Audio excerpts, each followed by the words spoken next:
पहलगाम में हुए नरसंहार को आज ठीक 1 महीना पूरा हो गया है। इसी बीच भारत ने पाकिस्तान में आतंकी ठिकानों को चुन चुनकर टारगेट पर लिया और ऑपरेशन सिंदूर चलाया। लगातार 4 दिन तक भारत ने ऑपरेशन सिंदूर चलाया। इस दौरान आतंकियों के 9 ठिकानों, 11 पाकिस्तान के एयरबेस और पाकिस्तान आर्मी की कई जो रेडार सेंटर्स थे उनके साथ साथ LOC पर करीब 2 दर्जन ठिकानों को पूरी तरीके से तबाह कर दिया गया। और आज ठीक 1 महीने बाद प्रधानमंत्री मोदी ने बीकानेर में एक रैली को संबोधित किया और वहां उन्होंने ये कहा कि 22 अप्रैल को आतंकवादियों ने जिस तरीके से हमारी बहनों के सिंदूर पर हमला करने की हिम्मत की थी, अब वही सिंदूर बारूद में तब्दील हो गया है। पीएम ने यह भी कहा कि हमने पाकिस्तान के 22 अप्रैल का बदला सिर्फ 22 मिनट में उनसे ले लिया। 22 तारीख के हमले के जवाब में हमने 22 मिनट में आतंकियों के 9 सबसे बड़े ठिकाने तबाह कर दिए। दुनिया ने और देश के दुश्मनों ने भी देख लिया कि जब सिंदूर बारूद बन जाता है तो नतीजा क्या होता है। वो अपने हथियारों पर घमंड करते थे, आज वो मलबे के ढेर में दबे हुए हैं। आतंक का फन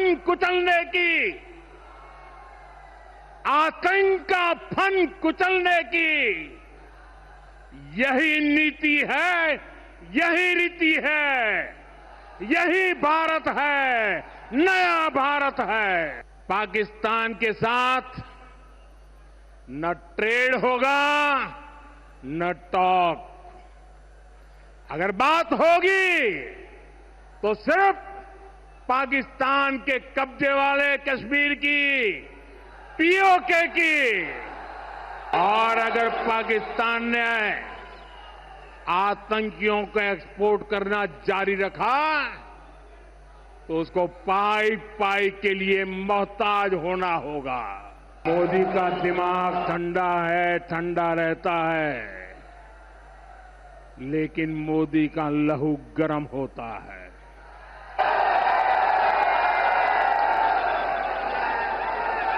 और अब तो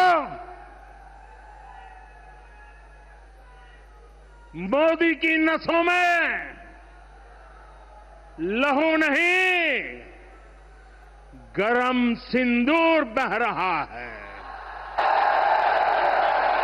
जो सिंदूर मिटाने निकले थे उन्हें मिट्टी में मिलाया है। जो हिंदुस्तान का लहू बहाते थे, आज कतरे कतरे का हिसाब चुकाया है। जो सोचते थे भारत चुप रहेगा, आज वो घरों में डूब के पड़े हैं। पाकिस्तान को घुटनों पर लाया गया। आपको याद होगा कि भारत ने यह साफ कह दिया है कि 10 मई को जो हुआ वो युद्ध विराम नहीं है, ये केवल कार्रवाई का विराम है, यानी कि एक पॉज बटन है। ऑपरेशन सिंदूर अभी भी जारी है और भले ही सैन्य कार्रवाई फिलहाल रोकी गई हो, लेकिन बाकी मोर्चों पर जोरदार कार्रवाई लगातार भारत कर रहा है। बेल्जियम में यूरोपीय संघ के मुख्यालय सहित 32 देशों का दौरा करने के लिए 7 सर्वदलीय प्रतिनिधि मंडलों का भी गठन किया गया है। ये सारे डेलीगेशंस, इनमें कुल 59 सदस्य हैं और वो आतंकवाद के खिलाफ भारत की जीरो टॉलरेंस के संदेश को पूरी दुनिया में ले जा रहे हैं। ऐसे 2 प्रतिनिधि मंडल पहले ही UAE और जापान पहुंच चुके हैं, लेकिन कुछ ऐसी बातें हैं जो अभी भी भारत के गले की फांस बन सकती हैं और उनमें सबसे बड़ा फैक्टर है डोनाल्ड ट्रंप का, जो कि 10 मई से लेकर के आज तक लगातार एक के बाद एक 8 बार कह चुके हैं कि दोनों पाकिस्तान और भारत के बीच का युद्ध विराम उन्होंने ही कराया। तो सबसे बड़ा सवाल आज अड़ी में यही है कि क्या पिछले एक महीने में 22 अप्रैल का बदला 22 मिनट में भारत ने ले लिया है, और क्या अब पाकिस्तान पूरी तरीके से दुनिया में आइसोलेटेड है? क्या अब कभी भी पाकिस्तान अपना मुंह खोल के ये कह पाएगा कि हम ही सबसे बड़े विक्टिम ऑफ टेरर है? पहलगाम का बदला पूरा।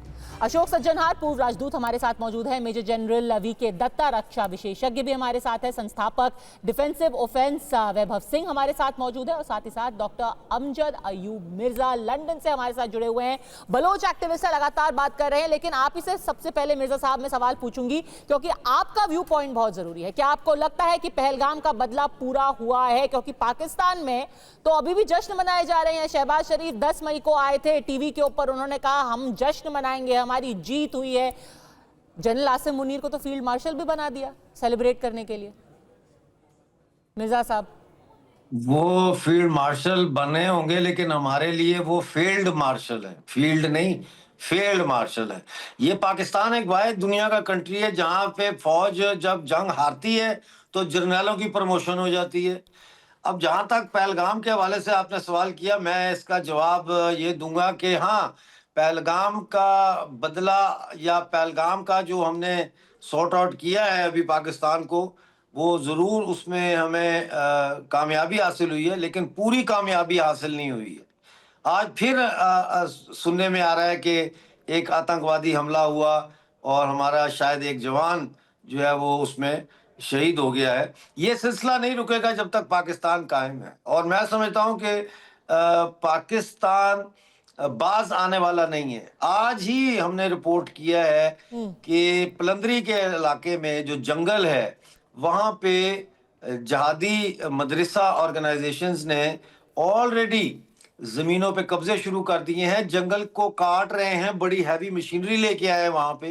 किस लिए? जंगल में मदरसे का क्या ताल्लुक है? जब आपका सिटी के अंदर ऑलरेडी 5 कनाल का मदरसा है, तो यहाँ 100 कनाल जमीन पे कब्जा क्यों कर रहे हैं? ये वो चीजें हैं जो हम इग्नोर कर रहे हैं। फिर 29 को इन्होंने तहफ़्फ़ुज़ तहरीक ख़त्म नबूवत की कॉन्फ्रेंस बुलाई है 29 जून को, यानी protection of the finality of profit. ये फाशिस्ट ऑर्गेनाइजेशंस हैं, ये इस्लाम को एक कल्ट रिलीजन में तब्दील करने वाली ऑर्गेनाइजेशंस हैं। ये इसीलिए तो ये नारे बनते हैं कि शातमे रसूल की सजा सर तन से जुदा। ये कल्टिज्म है और ये एक डेथ कल्ट बन चुका है। इसका खात्मा होना बहुत जरूरी है। और पीओजेके में मैं नहीं समझता कि तमाम ठिकानों के ऊपर बमबारी की गई है। अभी बहुत सारे ट्रेनिंग कैंप्स मौजूद हैं। उन्होंने चूंकि बता दिया था कि हम हमला करने वाले हैं और ये खतरा भी हो गया था जी, तो उन्होंने रीलोकेट किया टेररिस्ट जो कैंप्स में लोग थे उनको। यानी कि तो डेथ ये कल्ट जब तक पूरी तरीके से उसको खत्म नहीं किया जाएगा, जड़ से इसको नहीं मिटाया जाएगा, पाकिस्तान लगातार कोशिश करता रहेगा कि एक बार फिर से वो आतंकी हमला करे। लेकिन बड़ा सवाल ये भी है वैभव कि जो आतंकियों ने पहलगाम का हमला किया था, बिल्कुल आतंकी ठिकानों पर हमला किया गया है, पाकिस्तान के सैन्य ठिकानों पर हमला किया गया, लेकिन वो 4 आतंकी कहां हैं? क्योंकि बार बार अब कांग्रेस ये सवाल उठा रही है कि 1 महीना बीत गया है, आज तक ये पता क्यों नहीं चला है? क्या इल्जाम लगाए हैं कांग्रेस ने और कहां है वो 4 आतंकवादी? एक बार सुनते हैं।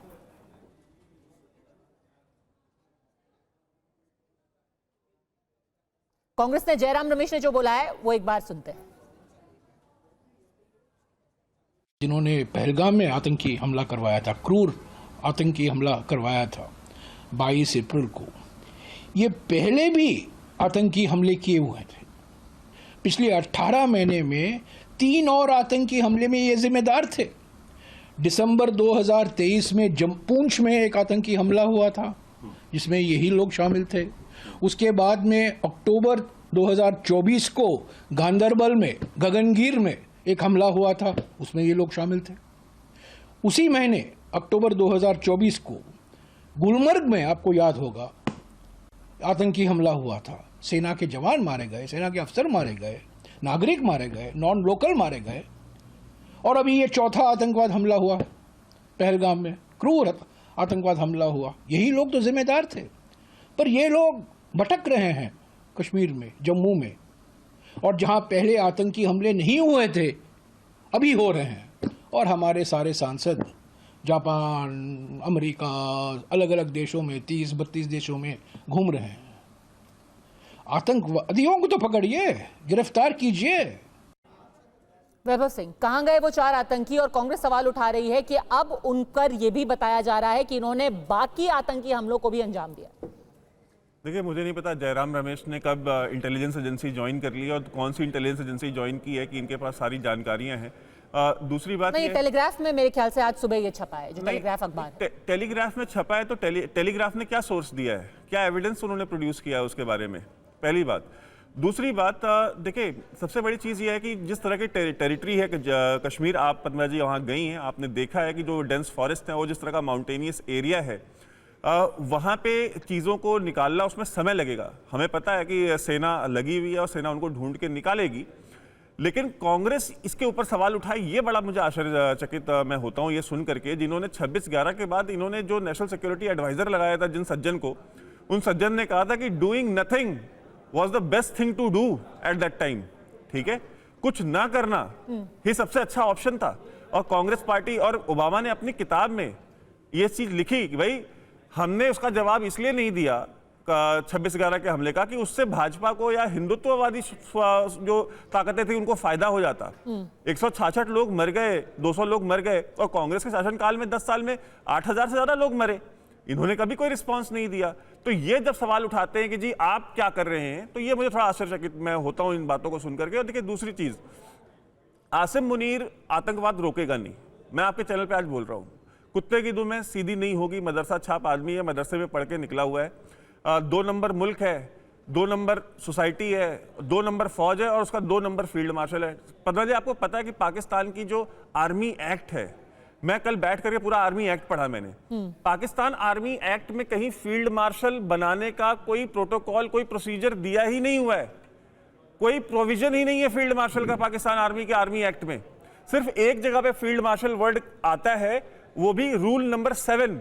रूल 7 में लिखा हुआ है कि अगर कोई फील्ड मार्शल है तो उसको हटाना कैसे है, बाकी बनाना कैसे है, उसका प्रोटोकॉल क्या होगा, उसकी वर्दी क्या होगी, उसके हाथ में जो बेटन होगा वो बेटन किस तरह का होगा, कहीं कोई डिटेल नहीं है। तो जिस कानून में, जिस आइन में जिस तरह का 2 नंबर मुल्क है वो, जिस तरह का 2 नंबर फील्ड मार्शल है, अब उसको देखिए अपने आप को जस्टिफाई करना, उसकी मिट्टी पलीत हुई है पाकिस्तान में, मुंह काला हुआ है कि भाई हिंदुस्तान जो है, जो इमरान खान की बहन ने कहा हमको ये तो बताएं ये कि रावलपिंडी, सियालकोट, भोलारी, कराची, सखर, स्कर्दू, यहां तक ड्रोन आए कैसे। ये दावे कर रहे हैं कि हमने मार के गिराए, लेकिन ये क्यों नहीं बताते कि आए कैसे। तो यानी कि अब खुद को प्रमोशन देने के बाद जनरल दत्ता और ज्यादा अग्रेसिव होंगे, फील्ड मार्शल मुनीर अब कुछ और वो प्लान करने की कोशिश करेंगे। इसीलिए आज प्रधानमंत्री ने यह भी कहा है कि आगे जाकर के ऑपरेशन सिंदूर ये कंटिन्यू रहेगा। जनरल दत्ता बस एक छोटा सा, जनरल साहब बस एक छोटा सा पॉइंट मैं ऐड कर दूं, फिर आप कंटिन्यू कीजिएगा।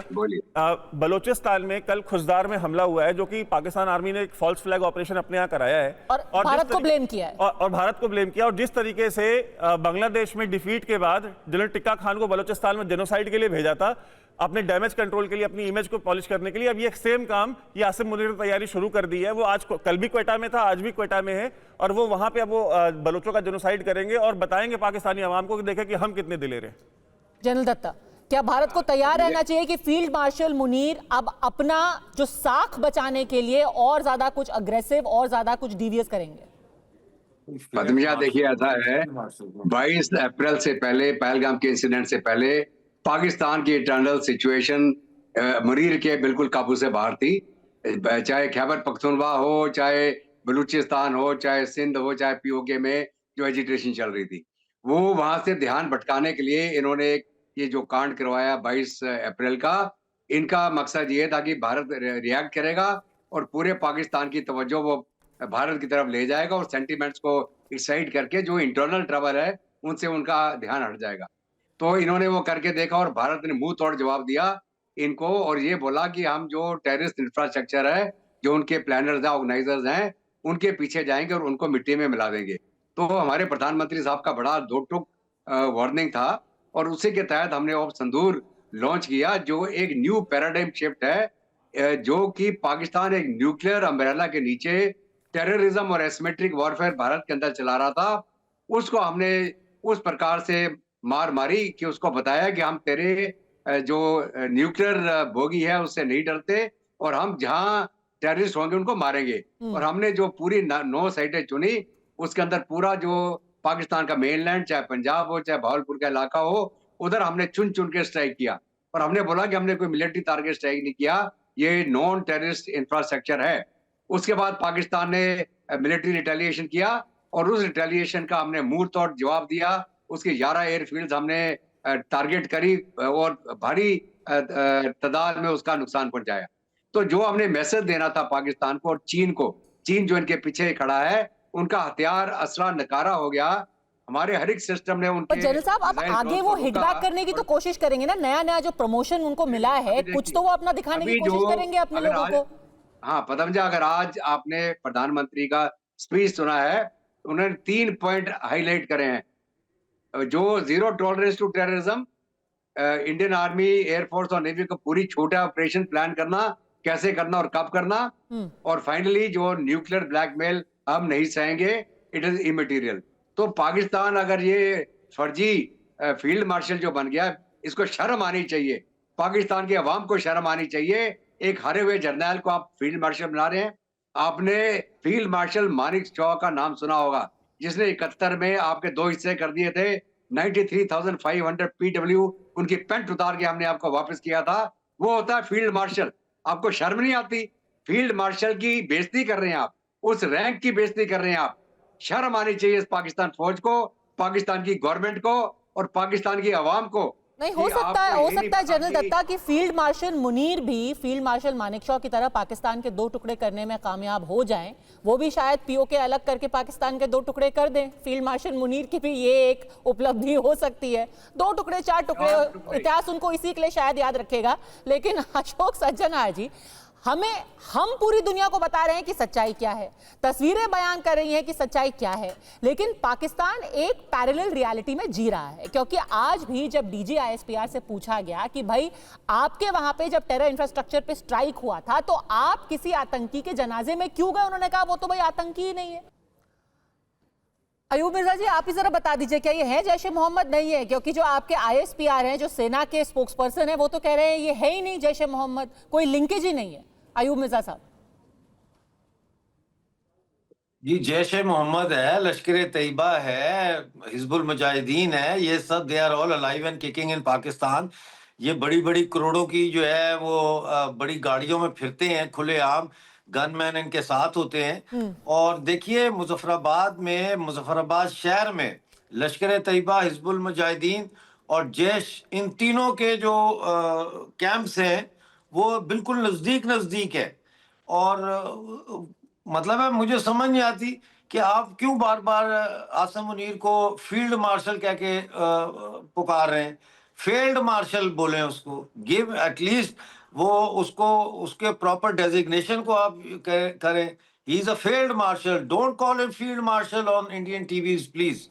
तो दूसरी बात यह है कि हम तैयार हैं लड़ने के लिए, हम भी तो हिंदुस्तानी है ना। चलो, हम 70, 75, 78 सालों से अपने देश से कटे हुए हैं, लेकिन हमारी रूह तो नहीं ना कटी हुई। हम भी लड़ना चाहते हैं, हम लड़ेंगे इनके खिलाफ, हर महाज पे लड़ेंगे, चाहे मीडिया का हो, चाहे फुट सोल्जर बन के जाना पड़े, चाहे बम बांध के जाना पड़े।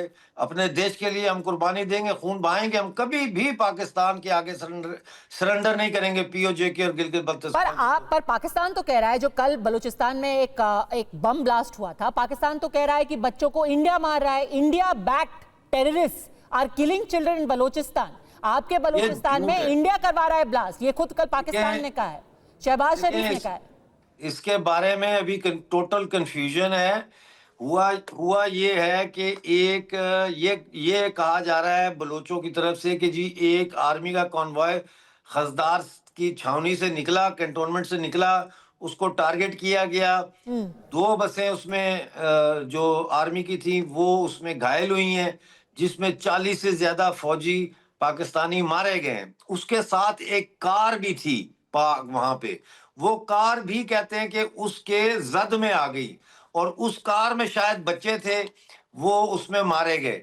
ये उसको फौज को छुपा रहे हैं कि फौज की कैजुअल्टीज हुई हैं, और कह रहे हैं कि जी ये इंडिया ने बच्चे मार दिए यहाँ। अभी ये ग्रे एरिया है, अभी कुछ कंफर्म नहीं है कि बच्चे सिर्फ मरे हैं या फौजी भी मरे हैं। मैं भी इंतजार कर रहा हूं कि इसकी कंफर्मेशन आए।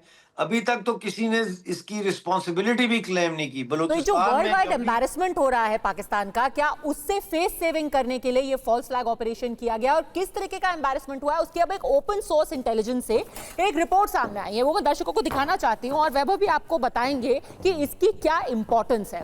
अब आप देखिए क्या क्या लॉसेस हुए हैं पाकिस्तान को, इसका एक ओपन सोर्स इंटेलिजेंस से इसको पूरा कोलेट किया गया है। और अगर वैभव आप भी आ जाए, इसका क्या इंपॉर्टेंस क्या है, अगर आप ये देखिए यहां लिखा गया है F-16 block S-2D fighter jets 4 और कुल यहां पर यह बताया गया है कि करीब करीब 3300 बिलियन US डॉलर का नुकसान हुआ है। नहीं, 3.35 बिलियन डॉलर का नुकसान कुल पाकिस्तान को झेलना पड़ा है।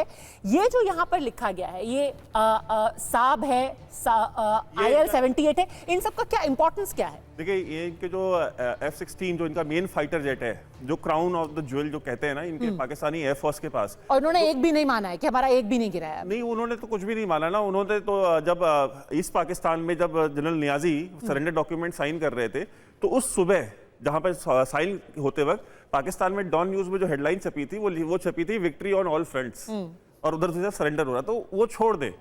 बट ये जो F-16 है, ये इनके 4 गिराए गए हैं, ब्लॉक 52 है ये फाइटर जेट्स, और ये इंगेज नहीं करना चाह रहे थे। इनको ये बलूचिस्तान लेके चले गए थे जब इंडिया ने अपनी तैयारियां शुरू की थी। इनको जब अंदेशा हुआ था, बिकॉज ये चाहते थे कि यार JF-17 गिर जाए और हमारे ये J-10 गिर जाए, लेकिन F-16 नहीं, बिकॉज इनको ये पता था कि अमेरिका ने दूसरे F-16 देने भी नहीं है जल्दी इनको। और 2 शाहीन मिसाइल्स और दो इनकी जो ये जो साब का जो इनका एवैक है, Saab 2000, this is one of the most expensive एवैक्स, जो इनका 93 मिलियन डॉलर का। ये वो है जो शायद भुलारी एयरबेस में खड़ा हुआ था और हमने ऊपर से इस पे ब्रह्मोस मारी थी, तो एक इनका एवैक्स वहां चला गया। और इनका जो रिफ्यूलर है IL-78 इल्यूशन का, ये इनका गया है, जो कि इनका बेसिकली जो ये रिफ्यूलिंग के लिए यूज करते हैं जब भी इंडिया के खिलाफ ऑपरेशंस करते हैं। ये अगर फ्लाई करते हैं बलूचिस्तान से या खैबर पख्तूनख्वा से, तो ये रास्ते में उसको रिफ्यूल करते हैं और फिर ताकि इंडिया के अंदर आ सके। पुलवामा के बाद इन्होंने जो कोशिश की थी वो ये थी। और कल पाकिस्तान की मीडिया में एक वहां के सीनियर एंकर है, जो वहां के मेन स्ट्रीम चैनल के मंसूर अली खान, उन्होंने अपने यूट्यूब के ऊपर, उनको भी मेन स्ट्रीम में बोलने की आजादी नहीं थी, तो उन्होंने अपने यूट्यूब चैनल के ऊपर उन्होंने ये एक्सेप्ट किया कि पाकिस्तान की एयरफोर्स ने बहुत कोशिश की इंडिया के अंदर घुसने की, लेकिन वो इंडिया के अंदर घुस ही नहीं पाई इस पूरे कॉन्फ्लिक्ट के दौरान। तो उन्होंने ये डिसोन किया। उन्होंने कहा कि ये जो हम बातें कर रहे हैं ना हमारे मेन स्ट्रीम मीडिया में कि जी हमने आगरा का एयरबेस भी उड़ा दिया, पंजाब में भी एयरबेस उड़ा दिया, उधमपुर भी उड़ा दिया, तो कहते जब हम गए ही नहीं तो उड़ाएंगे कहां से वहां पे। तो यानी कि जो सारे यहाँ पर सबसे ज्यादा लॉसेस हुए हैं ये भुलारी एयरबेस के अंदर ही हुए हैं। यस, ज्यादातर भुलारी में हुए हैं। इनके नूर खान में भी इनको बहुत डैमेज हुआ है, बिकॉज नूर खान एयरबेस में जो इनका डैमेज है, उस डैमेज का ही अगर आप कॉस्ट निकाले तो तकरीबन 150 मिलियन डॉलर का डैमेज है लगभग। और बैरक्टार जो इनके UAVs हैं, ये जो इन्होंने तुर्की से जो ड्रोन्स लिए और उसकी तस्वीरें हमारे पास हैं जो हमने गिराया हुआ है। और इनके तो PL-15 मिसाइल्स जो इन्होंने लिए चाइना से जो लिए थे, और इनको ये था कि हम इससे गिरा देंगे सारे राफेल्स और ये सारे, तो वो भी हमारे खेतों में पड़े हुए थे। हमारे किसान उसको ट्रैक्टरों में रख के लेके गए कंटोनमेंट में जमा कर। और हिसार में एक आदमी था जिसने कहा था चलो भाई कवाड़ी को बेच दो, ये सारा अच्छा दाम मिलेगा इसका। तो यहाँ पे एक ने बेच भी दिया था बाय द वे। हाँ, और एक C-130 हरक्यूलिस भी है, एक बैटरी है, मोबाइल कमांड सेंटर्स को भी हिट किया गया। ये कहाँ पे हिट हुआ? ये जो आपका जो HQ-9 सैम बैटरी है, ये इनको लाहौर में हमने हिट की थी। ठीक है, लाहौर के अंदर जो इनका जो सबसे ज्यादा जो इनको डैमेज हुआ है ना, वो HQ-9 बैटरी, जो surface to air missile battery थी। अब देख लीजिए 200 मिलियन डॉलर इसका जो है यहाँ पे ये प्राइस आपको दिख रही है। और ये हम बता दें कि एक ओपन सोर्स से इसको एक एस्टिमेट किया गया है कि ये देखिए पाकिस्तान ने तो कुछ माना नहीं है, ना कोई तस्वीरें, उनकी सारी मीडिया को दबा दिया गया।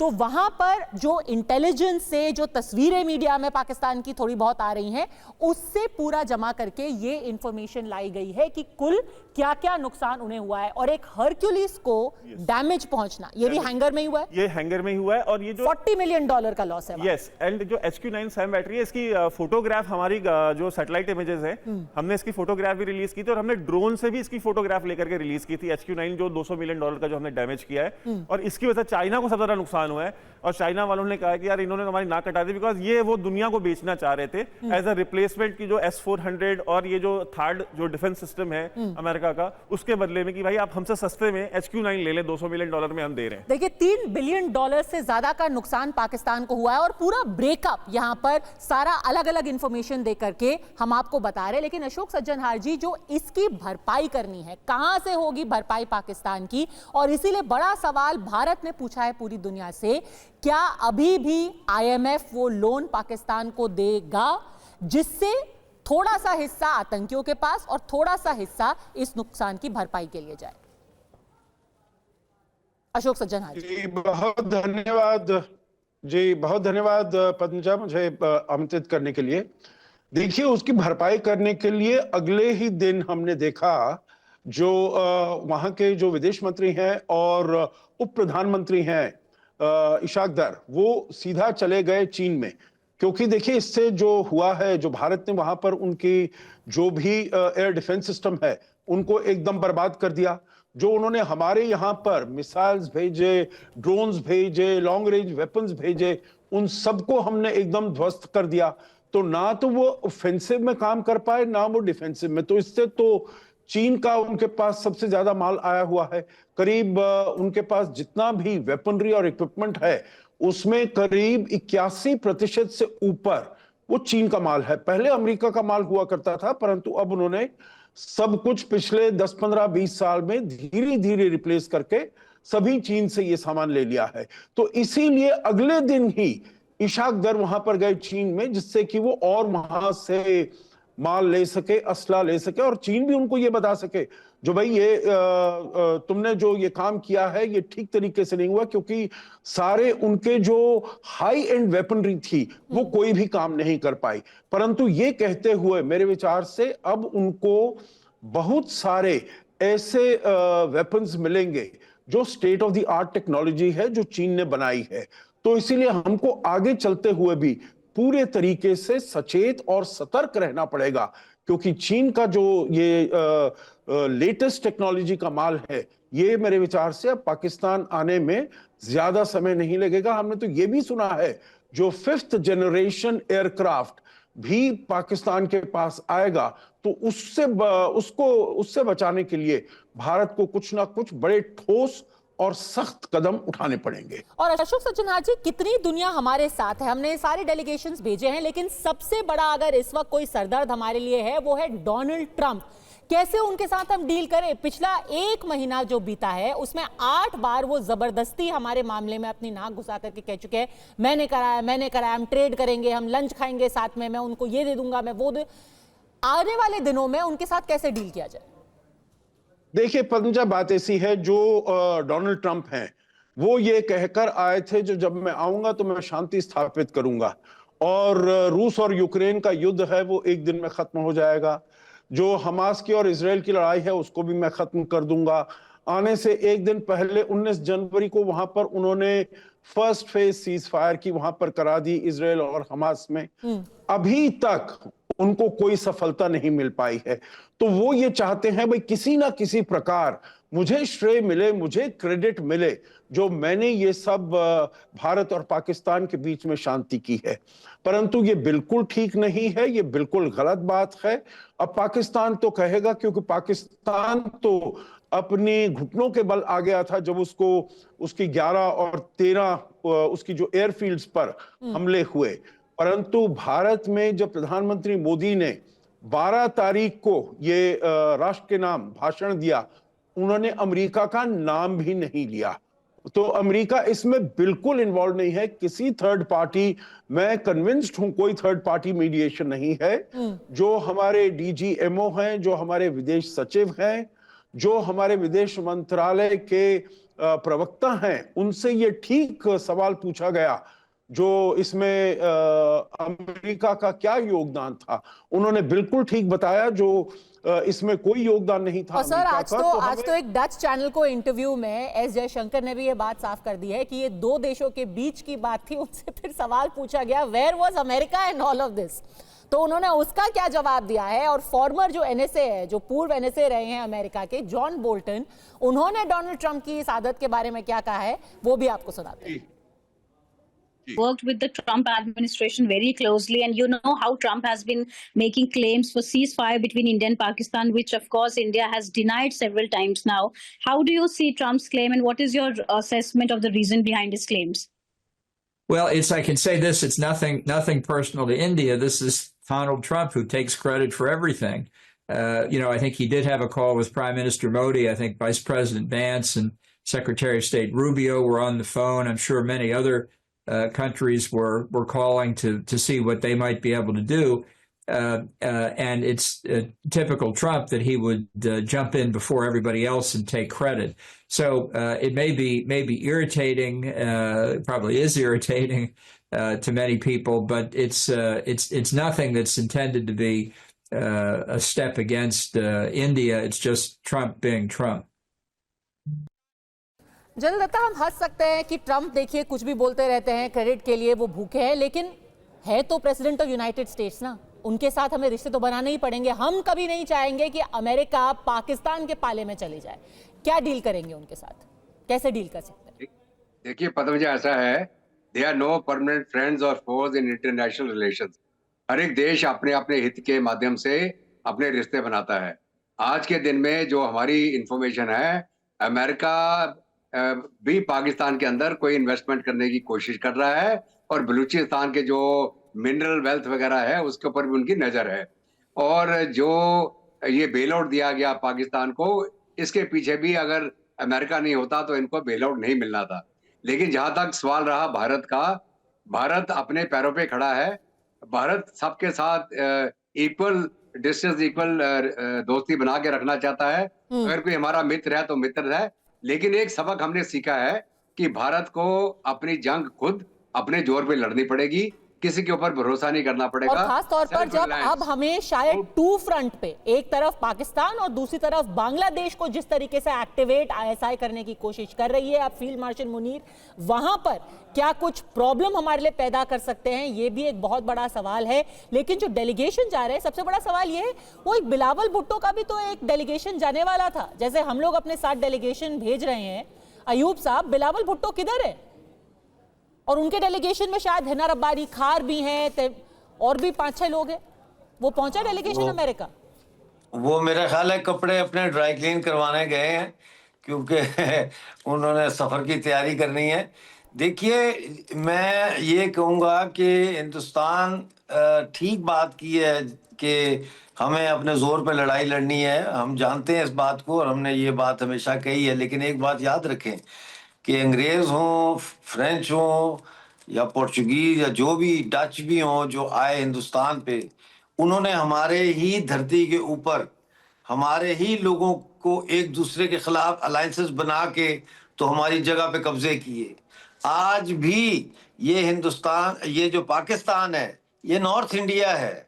ये पाकिस्तान और बांग्लादेश दोनों इंडिया का हिस्सा थे, और ये आइंदा भी हम इनको दोबारा भारत में शामिल करेंगे, पर that is another discussion for another time. लेकिन हमें पाकिस्तान को खत्म करना है, तभी अमेरिका या ये एक मर्सनरी कंट्री है, इसको खत्म क्यों नहीं समझते आप? जब तक ये खत्म नहीं होगा, बात ही, डिबेट ही इस बात पे होनी चाहिए, हाउ टू फिनिश पाकिस्तान। एक बंदा बीमार हो गया है और हम कह रहे हैं कि इसको ये फ्रूट दे दो, वो फ्रूट, भाई उसकी बीमारी कैसे खत्म करें? इस खिते की बीमारी है पाकिस्तान, हमने झेला है पाकिस्तान। आपको लगता है, हमें पता है कि ये कॉमन सेंस है, पर कोई परमानेंट फ्रेंड्स नहीं, सिर्फ परमानेंट इंटरेस्ट है। वैभव सिंह, जब ये डेलीगेशन जाएगा और बिलावल भुट्टो के साथ सेनेटर शरी रहमान, डॉक्टर मुसादिक मलिक, इंजीनियर खुरम दस्तगीर, हिना रब्बानी खार, फैसल सब्जवारी, तहमीना जांजुआ, सच तो यही है कि डोनाल्ड ट्रंप से जब सवाल पूछा गया, उन्होंने कहा Modi is my great friend, Pakistani PM is a great man. तो वो तो एक तरीके से कह रहे हैं ना, मेरे लिए दोनों बराबर हैं। तो हम कैसे, ये जो पाकिस्तान को खत्म करने की बात की जा रही है, इतना आसान नहीं होगा। देखिए, इनमें से किसी से भी डोनाल्ड ट्रंप की मीटिंग नहीं होने वाली है, और डोनाल्ड ट्रंप इनमें से किसी से भी नहीं मिलेंगे। और जहाँ तक बिलावल भुट्टो की बात है, पहला जब फील्ड मार्शल बना था डिक्टेटर अयूब खान, जिसको इनके नाना और इनके पार्टी के कायद, leader, founding father Zulfikar Ali Bhutto daddy बोलते थे अयूब खान को। तो जब वो फील्ड मार्शल बना था तो उसकी कैबिनेट में उसको फील्ड मार्शल बनाने के लिए जो पहला वोट था वो जुल्फिकार अली भुट्टो ने ही दिया था, ठीक है। वो उस समय इंफॉर्मेशन मिनिस्टर हुआ करते थे। और दूसरी बार जब ये फील्ड मार्शल बना है तो उसकी शहबाज शरीफ की कैबिनेट में बैठ के अपनी मुहर इन्होंने लगाई है और प्रेसिडेंट इनके फादर जरदारी हैं। दूसरी बात कि देखिए आप इस जो पैनल आपने नाम लिया ना डेलीगेशन, इसमें एक खुर्रम दस्तगीर का नाम लिया आपने। खुर्रम दस्तगीर का मैं आपको थोड़ा सा इतिहास बता देता हूँ। इनके जो वालिद थे, इनके फादर, इनके बाप जो थे, उन्होंने जो फातिमा जिन्ना थी, फातिमा जिन्ना का जो चुनावी चिन्ह था जब वो अयूब खान के खिलाफ चुनाव लड़ रही थी तो उसका चुनावी चिन्ह था लालटेन, ठीक है, फातिमा जिन्ना का, जो कि जिन्ना की बहन थी। खुर्रम दस्तगीर के फादर ने कुतिया के गले में लालटेन डाल करके पूरे जिले में घुमाया था, ठीक है। ये मैं रिकॉर्ड की बात कर रहा हूँ, ये डॉक्यूमेंटेड है, किताबों में लिखा हुआ है, I am not making this up, ठीक है। और ये इनका इतिहास है अपने फाउंडिंग फादर्स के बारे में। तो डू यू रियली थिंक कि पीपल लाइक दीज जो डिक्टेटर्स को सपोर्ट करते रहे, अपने फाउंडिंग फादर्स और उनकी फैमिली को इस तरह से डिसरिस्पेक्ट करते रहे, उनका अपमान करते रहे हैं, इनकी बात कोई सुनेगा या इनकी कोई लोकल सेंडाई पाकिस्तान के अंदर है? ये फॉर्म 47 की गवर्नमेंट है, जाली प्राइम मिनिस्टर है, जाली कैबिनेट है, ये सारे के सारे जाली लोग हैं। तो इनमें कुछ नहीं रखा, इनको कोई सीरियसली नहीं लेने वाला। इनका जो लीडर है वो तो जेल में बैठा है, इमरान खान। वो निकलता, वो जाता कहीं तो उससे शायद ट्रंप बात कर लेता। इनको कौन पूछ रहा है फुकरों को? देखिए, बट कोशिश तो पूरी पाकिस्तान भी करेगा। अब सच्चाई जो है, पहलगाम की सच्चाई, ऑपरेशन सिंदूर की सच्चाई और सबसे बड़ी बात पाकिस्तान की सच्चाई पूरी दुनिया के सामने है। अब आगे परमानेंट फ्रेंड्स है या परमानेंट इंटरेस्ट, किसको वो आगे रखेंगे ये देखना बाकी है। फिलहाल अड़ी मैम से जुड़ने के लिए आपका बहुत बहुत धन्यवाद।